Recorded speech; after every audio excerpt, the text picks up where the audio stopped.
up, y'all? PSYCHONAUT VISIONS signing in here with my room in the dark, but not so much dark because there's light, but it's light because it's bright. Wow. And today we're going to talk about the bright side of the mushroom.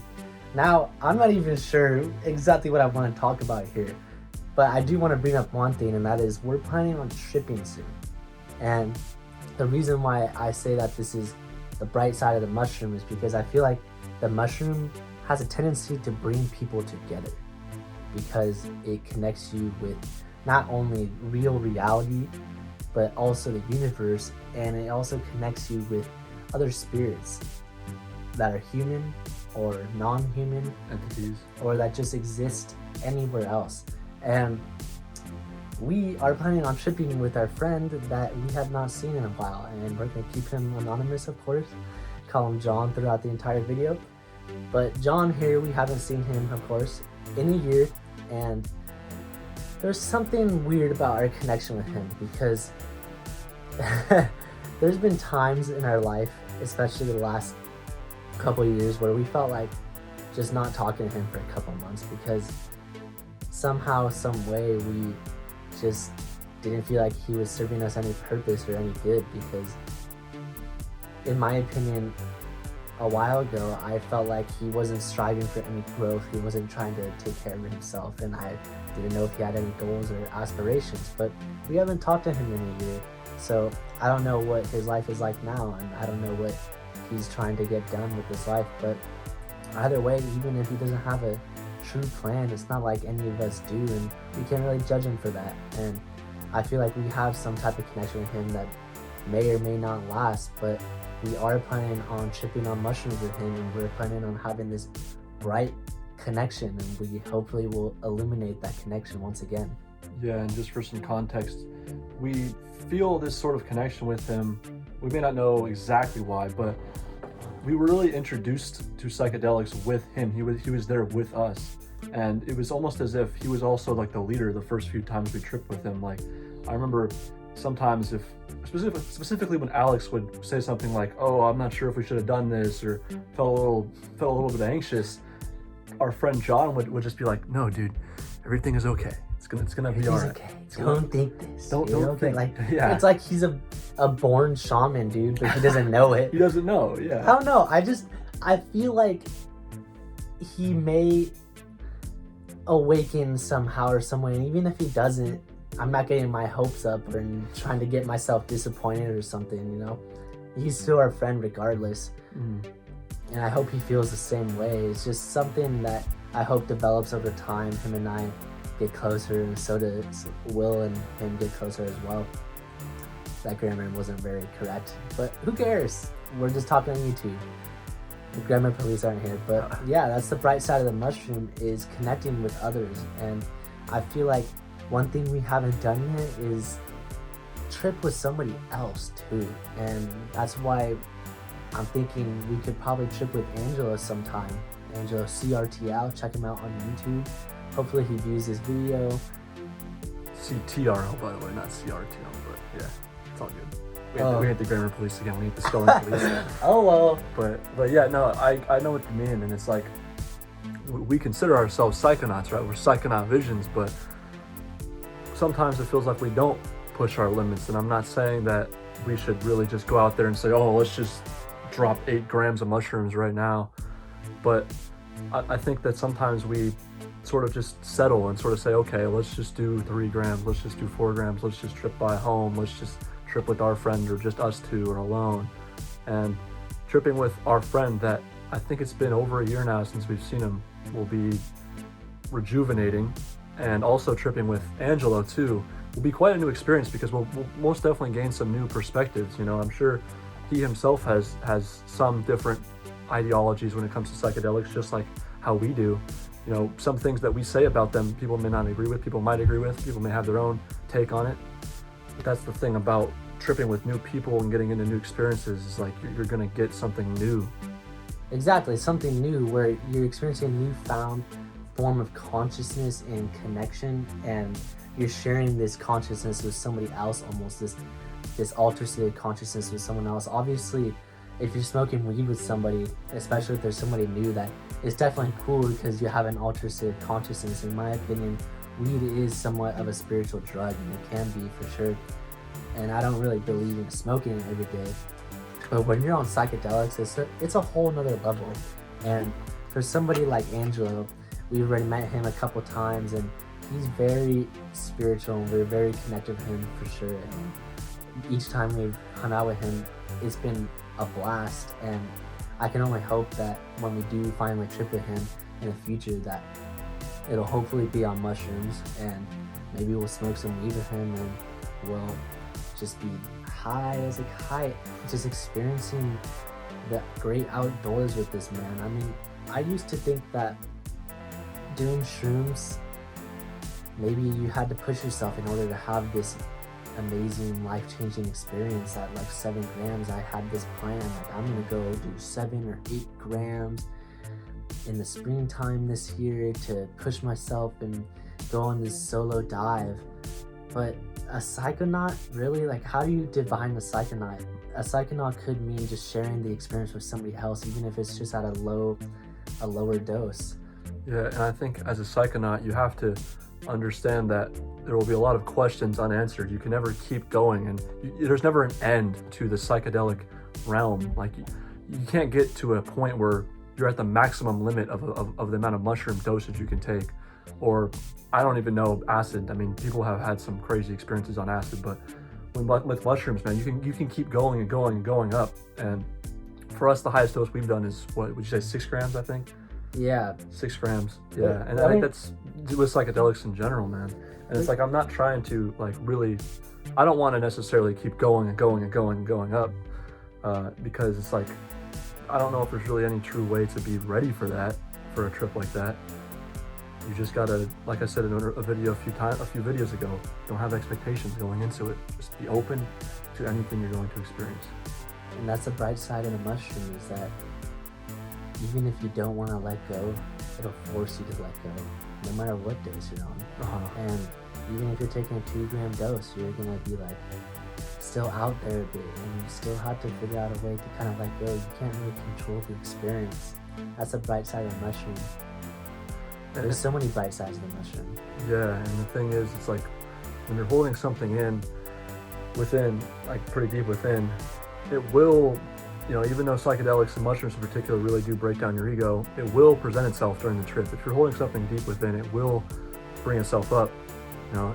And for my one challenging trip that I had, I remember just questioning my spiritual journey that I was on, where I was thinking, oh, I know all this, I know this, these people are dumb, I'm above them, and getting into all these conspiracies, looking up into the sky and saying, oh, these chemtrails, they're trying to put toxic poison in the air. I didn't even know what I was thinking. I was just basically a follower of some of these spiritual YouTubers, and that was something that really presented itself during that trip. So it's like, if you hold something in too, psychedelics will really make you present in the experience. That's why I kind of do have a little bit of hope that maybe John has something lying inside of him that's dormant and just ready to awaken and blossom to its fullest extent. And obviously, like I said before, I shouldn't keep my hopes up about that, which I don't really have high hopes for that. And maybe if he's viewing this right now, which he could be viewing this, I mean, it is an interesting title. He'll probably think something weird about it. But I mean, he's our friend, and I just hope the best for him, regardless of what happens the rest of our lives. So we'll just see how that trip goes and see if it just feels like old times, like the very beginning. Maybe that's all we need, is to have a lower dose trip with somebody that we know, that we initially started psychedelics with, in order to bring us to that same state of mind, and where we were so grounded and so pure. And sort of have that nostalgic experience and reconnect with our friend as well, while also having an experience of its own. I remember just for a couple of our trips, when we would be talking in like a group chat about discussing when we would want to plan the trip out or whatever, our friend would be like so excited. He would show this like real emotion towards them, and something that he never has done before. I was like, wow, this guy's looking at it as if he's like a kid waiting for Christmas Day or something like that. I mean, is funny because he feels a connection towards he them. doesn't For show passion for anything else from what I've observed myself. You know, I've been friends with him for quite a while now.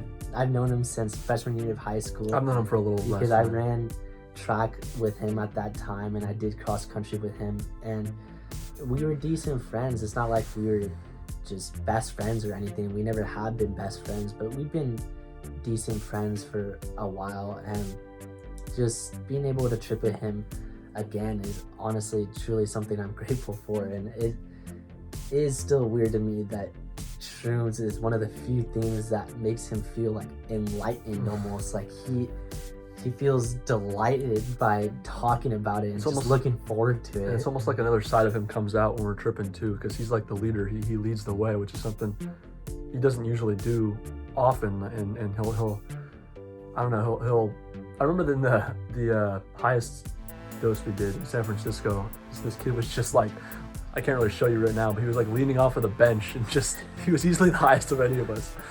And it's like he didn't even really tell us a whole lot about that, but just those fond memories of having him along, and something about the last couple of trips we've had together, just us two, even though we've only really had technically one together, it's like, it almost felt like something was missing in a way.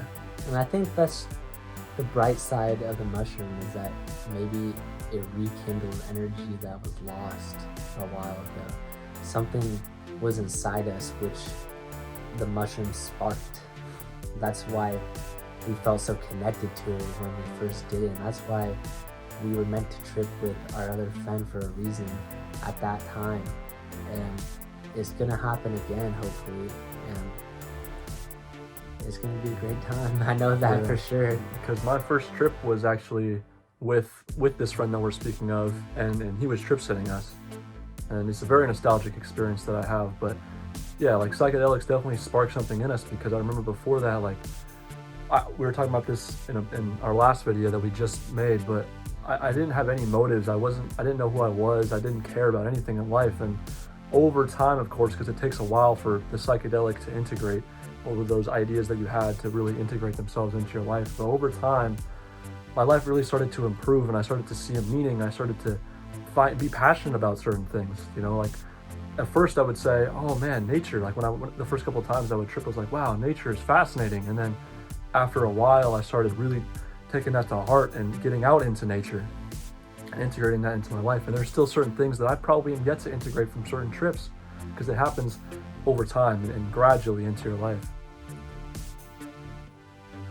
But that's the psychedelic, that's the bright side of the mushroom. There's definitely a dark side, which we may have not seen yet, but is that really a dark side? Because it's really how you perceive it. Yeah. I mean, dark side can show you something that you may think is dark because it seems like dark energy at the time. But it will ultimately help you more than it will harm you in the long run. I mean, it'll hopefully come back and you'll view it in a bright way. I mean, the bright side of the mushroom, you could do it at low doses. That's the whole point I want to make almost throughout this entire video, is that the low doses, you can have a recreational dose and still benefit from it. That's all you need. And I thought to myself so many times the past couple of months that, oh, I need to go push myself. I need to do this. Like, I have to, so I can learn all of this. But I didn't know what I wanted to learn. And I was just psyching myself out, really, and I was trying to force myself to do something that I didn't need to do because I didn't really know exactly what I wanted to get out of it. I felt very similar at times too, and it's sometimes you just gotta let yourself live in a flow in life and be patient. And you know, like I think for both of us, our journeys and experience with meditation has been sort of an up and down roller coaster ride. You know, for a while, when I was saying that I was meditating all the time and into this spiritual phase that I mentioned, I was telling people I was meditating, but I wasn't. And then I started to get into meditation. But to begin with, it was because I felt like I had to. I was like, oh, if I want to be spiritual, I got to do this. But it did help me. But over time, I kind of stopped a little bit, and it was just like, why do I feel bad for not doing it? Like, it's I gotta let my mind and my feeling, basically my intuition, guide me. And if I don't feel like I have to meditate, then there's no reason to. If I really don't want to, then I'm not going to. I'm not gonna force myself to do so. And obviously we'll still meditate Yeah. occasionally. I just meditated this morning, but it was the first time for a week that I did so, because I have other forms of meditation and I have other forms of coping mechanisms that I can rely on. Yeah, and it's kind of like out with one and in with something else too. Because for me, yeah, like you said, you have other forms of meditation. It's like when I stopped actually meditating, I started writing all the time and writing a book and in these journals, and it's like it puts me in the now so much, in the flow state of mind, that it's basically like a form of meditation. Exactly. And the mushroom itself is a form of meditation, and I can't wait until our next trip together. I thought maybe it would just be me at first, and then maybe just me and Will, but we just had this bright idea in our head. Let's ask our other friends, see if he'd be down. And he said, yeah, hell yeah. And we're looking forward to it for sure, but unlike our past experiences, we're not going into it with these high expectations that we're going to be changed and you get all this new insight that's going to make us reborn. This time I'm just looking to have a good time. Exactly. And I feel like that in itself is just going to help a lot. That intention in itself is going to actually ground us anyways. That we don't have to do anything. We don't have to put any work into it other than be with a friend that we haven't been with for a while. It'll just naturally come to us, this sense of grounding in spirit, because we're going to reconnect and we're going to feel that same sense of purity that we did that first time we did it all together. It'll feel a lot more organic. Like, I remember the last trip we had, and I don't want to just compare all these trips, but our last trip that we did in the forest, we were complaining throughout it, like, this wasn't what we were expecting. I thought we were going to be higher. And obviously we had some obstacles that we had to overcome. There were quite a lot of people, so that was tough. But it's like we had these high-ass expectations, man. So it's going to be interesting to see what it's like when we don't for this trip. And we're just looking forward to it, but we're not expecting anything massive out of it. But yeah, I think you guys get the point now. We kind of had to go reiterate over a couple things, but yeah, that's the moral of the story. The mushroom is just bright, and we told you guys why the mushroom is bright, and I hope you enjoyed us talking about psychedelics, because that's the main reason why we started this channel. Yeah. So yeah, psychedelics, spirituality. We'll see you guys soon, and we'll let you guys know how the trip goes eventually. Psychonaut Visions, signing out.